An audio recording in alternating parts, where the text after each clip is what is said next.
तर आज आपण ही चंदन बटव्याची भाजी बनवायला घेणार आहोत। तर याच्यामध्ये मी बघा ही पानं तोडून घेतलेली आहे। त्याला असे छोटे छोटे तुरे पण असतात आणि असे शेंडे पण असतात। तर हे मी छान आता ह्याला धुवून घेऊ आपण। हे बघा मी पाण्यात घालते याला।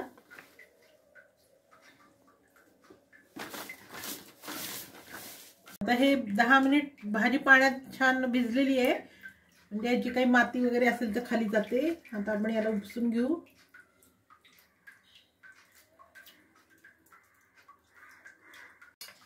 आता ही भाजी चिरून घेऊ आपण। मी एक पेंडी घेतलेली आहे भाजीची, साधारण मध्यम आकाराची। एक जुडी घेतलेली आहे मध्यम आकाराची।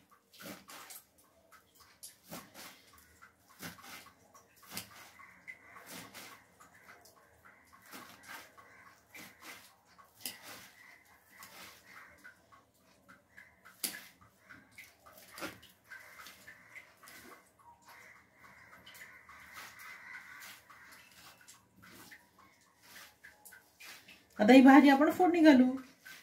गॅसवर कढई ठेवलेली आहे आणि एका दुसऱ्या साईडला मी थोडं पाणी पण भाजीत घालण्यासाठी मी एका बाजूला भांड्यात पाणी गरम करायला ठेवलेलं आहे। थोडं तेल घालू, 2 चमचे। तर जिरे घालायचे,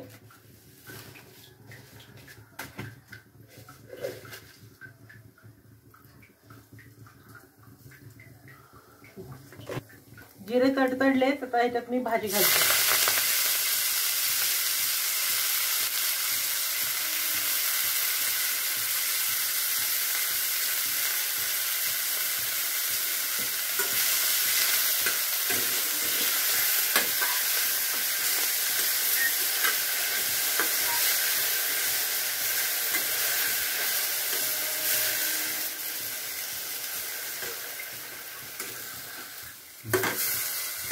त्याच्यावर आता याला आपण वाफायला ठेवू 5-10 मिनिट। गॅसची फ्लेम मीडियम ठेवायची।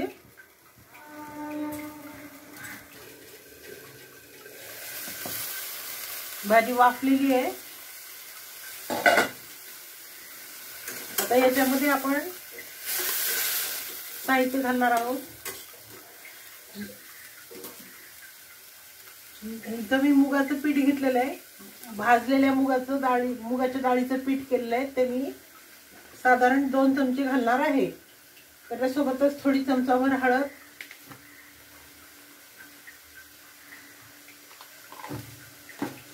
मसाला घरी केलेला आहे, काळं तिखट आहे आणि चवीपुरतं मीठ।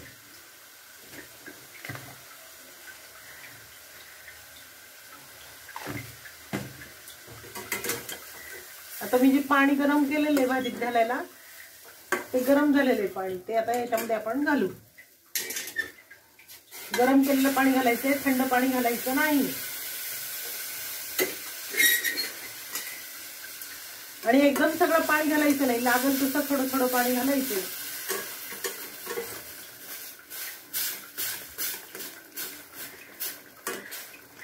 भाजी आणि पीठ चांगलं शिजलं की भाजी काढून घ्यायची आहे। अजून थोडं पाणी बसेल, त्यामुळं मी थोडंसं अजून पाणी ऍड करते।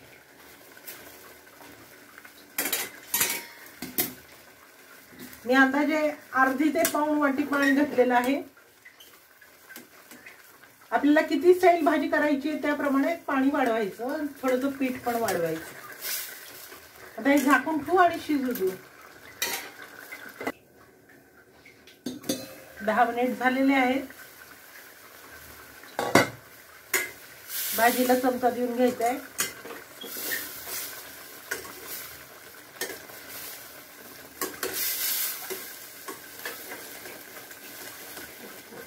तर अशी ही आपली चंदन बटव्याची भाजी तयार आहे। ह्याला मी थोडं अजून पाणी उडवणार आहे। 1-2 मिनिटांनी बंद करायचं। आता ही आपली भाजी शिजून तयार आहे। 2 मिनिट झालेत। आता ही भाजी आपण काढून घेऊ।